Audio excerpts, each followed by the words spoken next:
తెలంగాణ రాష్ట్ర వ్యాప్తంగా ప్రభుత్వ ఉద్యోగులు ఎవరైతే ఉన్నారో వారందరికీ కూడా ముఖ్యమైన ప్రకటన విడుదల చేయడం జరిగిందనమాట. దానికి సంబంధించి పూర్తి ఇన్ఫర్మేషన్ అనేది వీడియోలో వెళ్ళి తెలుసుకుందామండి. వీడియో చూస్తున్న ప్రతి ఒక్కరు కూడా వీడియోని లైక్ చేయండి, ఛానల్ని సబ్స్క్రైబ్ చేసుకుని సపోర్ట్ చేయండి, తోటి మిత్రులందరికీ కూడా వీడియోని షేర్ చేయండి. వివరాలు కనుక వెళ్ళినట్లయితే ఉపాధ్యాయ బదిలీలు పదోన్నతులు త్వరలో షెడ్యూల్ విడుదల.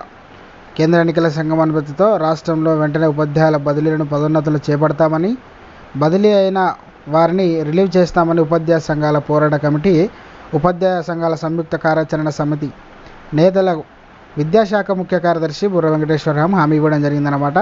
న్యాయపరమైన ఆటంకాలు తొలగిపోయినందున ఈసీ అనుమతించగా వీలైనంత త్వరలో షెడ్యూల్ విడుదల చేసి పాఠశాలలో ప్రారంభం నాటికి పూర్తి చేస్తామన్నారు.